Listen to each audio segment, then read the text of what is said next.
I come not with a knowledge map. As you can see, I bring a closed circuit and a cri de coeur. Turn that off.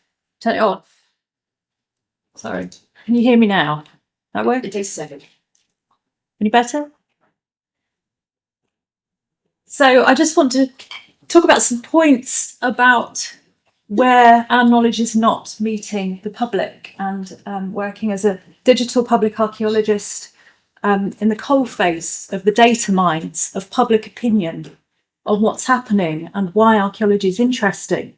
And speaking in a week where Graham Hancock's new novel has been published on Monday, America Before. And the internet is alive with discussion of the contents of that already.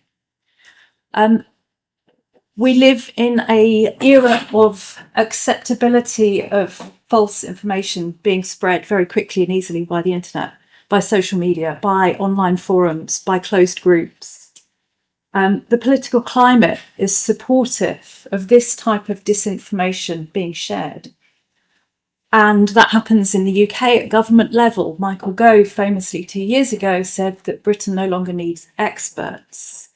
We face in the UK a budget that continues to destroy our archaeological protections in local government. We have people that are unaware generally of archaeological process, that why, where and how archaeology takes place, and what the justifications for that might be. There is very little support outside of the lay archaeological community for archaeological work to take place. Museums are being closed on an almost weekly basis. Things are not good. From the perspective of somebody that studies digital culture, digital literacy issues are desperately and urgently needed to be understood by archaeological communities using digital technologies, yet they're not. Majority of people who are spreading misinformation online are not necessarily people that use the technology in the way that we do or can access the kinds of information that we can. And this is from the perspective of actually being able to use digital technology in terms of devices, having access to the internet in the beginning, having to access internet information in a library, which is now closed because of cuts. And so you can see that there is a siphoning down of the ability to access actual archaeological information. So it becomes quite easy for people to pick up misinformation, and not having any background in understanding what actual archaeological information looks like means it's very difficult to make the decision between what's true and what's not. And of course, critical thinking issues is something that is echoed by the left across the UK at the moment. I'm sure other countries are suffering from similar problems. But politically speaking, people are no longer able to think critically if we're accepting the politics that we are given on a daily basis. Digital access to archaeological knowledge is if you are on the other side of the fence and not an archaeologist or not a lay community archaeologist, community practitioner, community volunteer, whatever, is desperate. We have paywalls on our journal articles. We have incomprehensible language.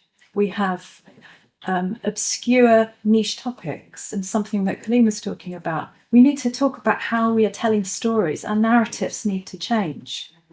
The methods that we are using are not reaching the audiences who are looking for stories. They're looking for Sarah's emotion, this connection. We need to think about the demographics of people that are accessing this kind of information. And I can only speak about the UK because that's the area I study most. But actually, the people that are interested in the past tend to be older generations. And there is a link there between digital literacy, critical thinking issues, and age group. But that's not to say that digital literacy is something it's either you can access the internet or you can't. It can be about being able to use different platforms, being able to use different technologies, being able to create documents, create films. It's not as simple. And I think there hasn't been enough nuanced thinking about these issues.